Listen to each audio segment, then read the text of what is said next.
The Cleveland Browns made two moves in the same week. They traded Jerry Jeudy to Atlanta, and immediately, before the ink was dry, before the media could frame the Jeudy departure as a loss, they linked to KC Conception from Texas A&M and started building the case for Carnell Tate at pick 6. Two moves, same week, same direction, both pointing at the same quarterback. And the NFL couldn't believe what it was watching, because this is Cleveland, the franchise that drafted Jedrick Wills and never made the switch work, that gave Deshaun Watson $230 million and called it a swing and a miss, that had 4 quarterbacks in one season and fired the head coach.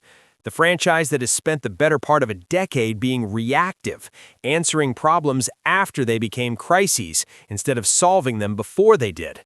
And now, with Shedeur Sanders in the building, with Todd Monken installed as the truth-telling head coach, with Andrew Berry finally operating without Kevin Stefanski's influence, Cleveland just made a coordinated 2-move upgrade sequence that 31 other front offices are watching and trying to understand. This isn't the Browns being the Browns. This is something different, and the NFL just noticed. Oh, they're not done yet. They are not done. Cleveland Browns front office working around the clock. Jerry Jeudy appears, it looks like he could be on the move with this latest information. He might be getting back with Kevin Stefanski, his good old pal. We got to break this down, man. Let's get into things. So draft is not too far away now. We are getting closer, getting through the dead period. And an insider reveals that the Falcons could be looking to acquire Jerry Jeudy, as the Browns may be looking to get off him with some moves they may make in the draft. Let's take a look at this here. This is courtesy of BrownsNation.com. Ralph Vecchiano of Fox Sports projects the Browns to trade Jerry Jeudy to the Falcons in exchange for a 2026 second-round pick. Front office working around the clock. Jeudy on the move to Stefanski in Atlanta, second-round pick coming back. And immediately, KC Concept Son being linked through pick 24. That sequencing, trade a Stefanski receiver, acquire assets, target a Monken receiver, is not Cleveland being Cleveland. That is an organization with a plan, and the NFL has not seen that from this franchise in a very long time. But here's the piece that makes the upgrade story bigger than just the Jeudy trade, because the second-round pick returning from Atlanta doesn't just replace Jeudy. It gives Cleveland draft capital flexibility that changes what's possible at pick 6 and 24. And the analysts watching this sequence unfold just laid out exactly what that flexibility produces for Shedeur Sanders in year 2. By the end of this video, you'll understand exactly why the NFL is shocked and why this 2-move sequence is the clearest organizational commitment to Shedeur Sanders that Cleveland has made since draft night. And Monken's public standard, delivered days before these moves, is the coaching staff's version of the same commitment. Defensive yesterday. Mary Kay Cabot going to join us at 8:20. We got audio of Todd defending the Browns, defending his haircut. Here is Todd Monken in his press conference, Browns head coach. Coach's photo last week. Yeah. Then why are you asking it? Sean McVay wasn't in there.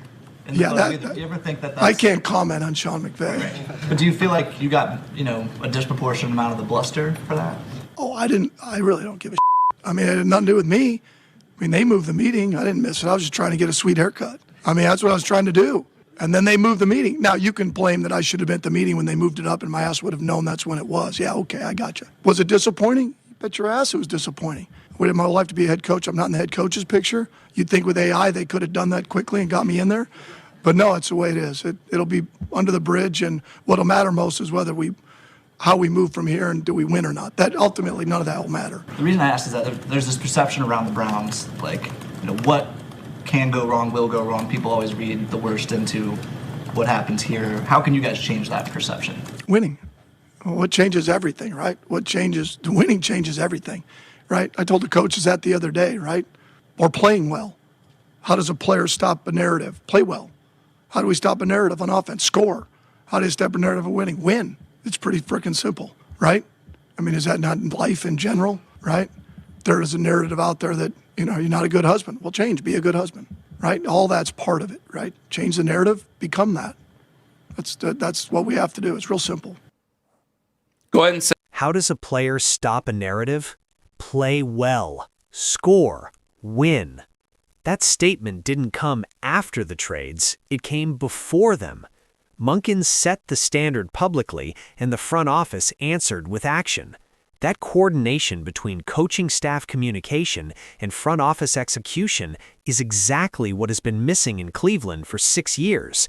The NFL is shocked because they haven't seen it before.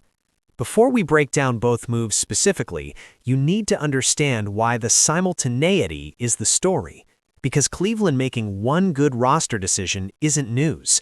Cleveland making one good roster decision would be expected in any offseason. Cleveland making two coordinated roster decisions in the same week, in the same direction, as a unified response to a clearly identified need is something different. Something that other NFL franchises are trained to recognize as organizational coherence. And organizational coherence is what has been missing from Cleveland since before Shedeur was born.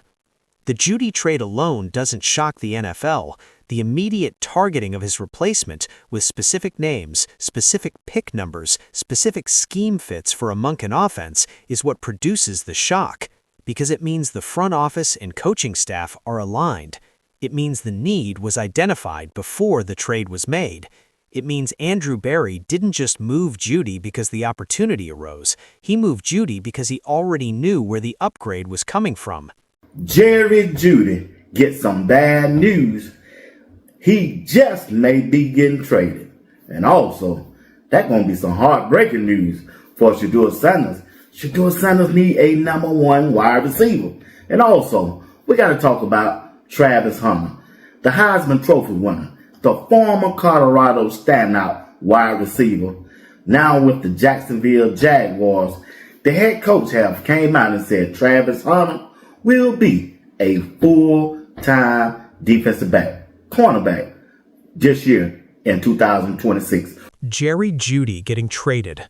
Heartbreaking news for Shedeur Sanders. Shedeur needs a number one wide receiver. That is the immediate reaction from someone who watches this team closely, and it's the right reaction to the surface-level read. But the surface-level read misses the coordinated upgrade happening simultaneously. Because Cleveland isn't just moving Jeudy, they're building around Shedeur with assets, draft capital, and a scheme-specific replacement profile that the Jeudy era never provided. Now let's talk about the Jeudy move in full, and why the NFL's shock starts with understanding what kind of asset Jeudy actually was versus what Cleveland is getting back. Jeudy was inherited, signed to a 3-year extension by Stefanski, a player whose best football was played throwing with Jameis Winston, a player who finished last season with 2 touchdowns, a player who, when the new coaching staff arrived and the competition became real, chose Florida training with Watson over building chemistry with the quarterback and coaching staff who were clearly in control of this team's future. That choice, documented, public, impossible to unsee, told you everything about the organizational fit. And Fox Sports confirmed that the market return for Jeudy aligns with his actual value. This is his prediction in exchange for a second-round pick because Kevin Stefanski wants him. He knows, this is the quote, the ups and downs of Jerry Jeudy, and he knows he needs a number 2 receiver. He was awful last year, but in 24, he caught 90 passes for over 1,200 yards when Jameis, for the most part, was his quarterback. Okay. Now, we know that the Falcons only have 5 picks. I'm not really sure this is something you want to do. I don't know. They should know him better than me. I believe me, it's been shoved in my face. Ian Cunningham isn't happy. He only has 5. Well, he'll consider that his draft pick, I know, but that doesn't get him any more draft picks. Now, listen, and with all due respect, if you have a relationship with Stefanski that you're supposed to have, I know that I'm the general manager, but you were with the guy. If you tell me he's better than what we have at 48 on our board, and you can convince me the money for a guy who's been in the NFL is better than what we would pay a second rounder, I got to listen to you at that point. And I know that your philosophy is exactly that. You know what you're getting in this guy. You don't know what you're getting in a second rounder. But when you look at this guy's career, you don't know what you're getting season to season either. Yeah, so I it's don't a know roll of the dice. He's got 2 more years left on his deal as well. He just signed last year a 3-year extension. Okay. And that was Kevin Stefanski and group that signed him to a 3-year extension. Now, did he get fat and happy last year? What happened? Was he hurt? I have no he just idea. had bums throwing him the football. I mean, Flacco did okay, and then you had Dylan Gabriel and Shedeur at times didn't know where he was on the field, running into sacks and the like. I'm nothing if not consistent. Here's what I would ask. Kevin Stefanski, Ian Cunningham, and your scouting department. If I took Jerry Jeudy and I threw him in the playground of all the draft picks, where would you take him? And if you tell me, well, I'd certainly take him before 48, then I go, okay, then I understand why you would do the deal. But that has to be not emotional. That has to be, yeah, this is what I would do if he was in this draft class. And they are in desperate need of receivers. I'm just telling you, when he's right, he's right. But when he's wrong, oh, is he wrong? I mean, it's either really, really good or really bad with this guy. Okay. There's no middle ground. But do you agree with me? That would be the way I would assess this. Yeah. If he was in this draft class, would you take him before anybody we have on our board? If the answer is yes, give him your second-round pick. Either really, really good or really bad. No middle ground. The analytical question, if Jeudy was in this draft class, would you take him before pick 48? If yes, take the second-round pick from Atlanta. That is the fair market valuation. And a second-round pick for a player whose organizational loyalty was already questionable, whose touchdown production had collapsed, and whose best football was produced under a fired head coach is a clean organizational win. Now here's why the NFL is shocked by the sequence. Because the moment that second-round pick lands in Cleveland, it doesn't sit idle. It becomes part of a draft strategy that specifically targets the upgrade Shedeur needs most. Now, let's talk about the immediate upgrade, because the KC Conception link isn't a consolation prize for losing Jeudy. It's the reason the trade made sense in the first place. Conception from Texas A&M averaged 15 yards per catch in 2025. He's a do-it-all receiver with return game ability and the kind of multi-dimensional usage that Todd Monken's offense, built on the principles he developed in Baltimore, specifically rewards. And the connection isn't accidental. Both Monken and offensive coordinator Travis Schweitzer have Baltimore ties. Conception fits exactly the profile of the kind of versatile weapon that the Baltimore offense has deployed to devastating effect over the last 5 years. Was this Cleveland Browns? I don't have a full website, pardon me. But they have a target. Here it says Jerry Jeudy's position in Cleveland may not be secure. A new report from ESPN links the Browns to a dynamic Texas A&M wide receiver, signaling the team is looking for more offensive weapons. After Jeudy only managed 2 touchdowns last season, and with 2 first-round picks in hand, a recent report now links Cleveland to a rising draft star from Texas A&M. ESPN Peter Schrager provided the theory connecting the Browns to Texas A&M wide receiver KC Concepcion through their selection of the number 24 overall pick. Okay, Concepcion is a do-everything wideout who averaged 15 yards per catch in 2025 and can also be a key playmaker in the return game, Schrager noted. New offensive coordinator Travis Schweitzer and new coach Todd Monken both had flowers in Baltimore, and they could get creative with how they use Concepcion in this offense, okay? KC Conception, 15 yards per catch. Return game, creative usage from a Baltimore-connected offensive staff. Linked through pick 24, the second pick Cleveland has in a draft, they now entered with a bonus second-round asset from Atlanta. That is not a coincidence. That is an offensive coordinator and a general manager working in the same direction simultaneously. In the NFL, watching this sequence unfold in real time is seeing something it doesn't associate with the Cleveland Browns: proactive, coordinated, specifically targeted. And the counterargument from the analyst closest to this situation deserves full acknowledgement, because it's the right question. The Cleveland Browns could get rid of Jerry Jeudy this year in 2026 for a second-round pick of this year's draft. Me personally, I wouldn't do the deal because Shedeur Sanders need a number 1 wide receiver. And right now, it's Jerry Jeudy on the team. Do I see a wide receiver in this upcoming draft that's better than Jerry Jeudy? I really don't. I just don't. Now, if some wide receivers in this draft can pay complimentary to Jerry Jeudy, if they choose to go that route. You see, you can get Jerry Jeudy some help. At that number 6 pick, you can draft Cornell Tate. At that number 24 pick, you can get Denzel Boston. If they can do that and still sign a free agent wide receiver later on after the draft, man, Shedeur Sanders will cook this year with that wide receiver group right there. They just will to me. Shedeur Sanders needs a number 1 wide receiver. At 6, draft Cornell Tate. At 24, get Denzel Boston. Sign a free agent receiver after the draft. Shedeur will cook with that group. That is the alternative plan. And it's not incompatible with what Cleveland is doing, because the second-round pick from Atlanta doesn't eliminate Cornell Tate at 6.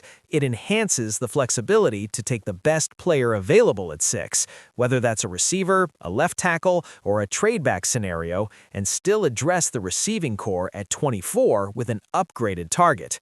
Now here's the organizational story that makes the NFL shock complete, and it requires understanding what Cleveland is building versus what other franchises have failed to build around similarly talented players. Travis Hunter was the most talented two-way player in college football history. Jacksonville gave up a first-round pick to get him, and then wasted his rookie season by not having a plan. 7 games, no clear role, no blueprint for how to use him. The pick that Cleveland now holds at number 6 came from Jacksonville. That pick exists because Jacksonville failed to maximize their asset. Yeah, he was all that. So when the Cleveland Browns traded that pick to the Jacksonville Jaguars, it seemed like the Jacksonville Jaguars had a plan. But when the season started, they act like they didn't know what they wanted to do with Travis Hunter on their football team. Did they want him to play offense, defense? Sometimes he didn't play that much. He didn't play in but 7 games this season. I think they just wasted. They wasted Travis Hunter rookie season. They did. They didn't have no plan for him. Only thing they had to do, the only thing that swallowed their pride and call Coach Prime, Deion Sanders, and say, hey, let us know what did you do to prepare Travis Hunter for a season that he had with you, and go by that blueprint. Coach Prime gave them the blueprint of how to do it. All they had to do is just call the man. Just call Coach Prime. Say, hey, we want to get the best out of Travis Hunter just like you did. So give us your plan, and what did you do to get the best out of Travis Hunter? That's all they had. The Cleveland Browns traded that pick to Jacksonville, and Jacksonville wasted Travis Hunter's rookie season. They didn't have a plan. All they had to do was call Coach Prime, Deion Sanders, and say, give us the blueprint. What did you do to get the best out of Travis Hunter? That's all they needed to do. Now, flip that to Shedeur's situation in Cleveland. The Browns have a plan. They hired Todd Monken, who tried to recruit Shedeur at Georgia, who is now building an offense around his skill set. They confirmed his facility presence. They structured the rep distribution around where things ended last year. They have been publicly communicating organizational commitment to Shedeur while simultaneously making the moves that back up that communication. Trade Jeudy, the Stefanski receiver, back to Stefanski. Get a second-round pick. Immediately target Casey Concepcion at 24. Draft Cornell Tate at 6. Give Shedeur the weapons he needs on a coaching staff that's already told him publicly how a player stops a narrative. Play well, score, win. Jacksonville didn't call Coach Prime. Cleveland built their own version. And the NFL, watching both situations simultaneously, is shocked by the difference. The Cleveland Browns made 2 moves in the same week, and 31 other NFL front offices watched both of them in sequence in the same direction and understood something about this organization that Cleveland fans had been waiting years to see confirmed.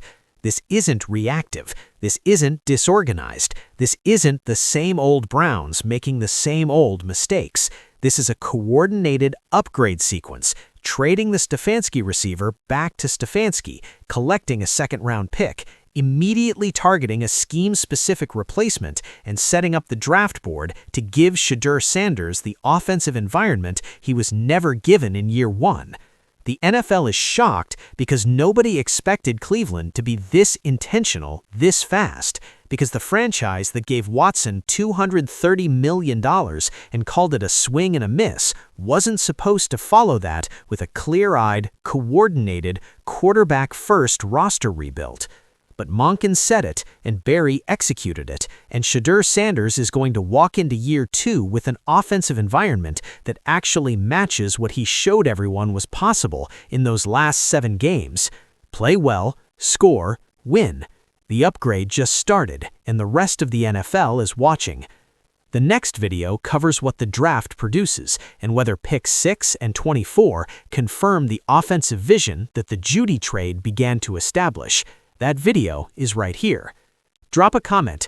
Is this 2-move sequence the most organized Cleveland Browns offseason in recent memory, or is it still too early to say this front office has figured it out?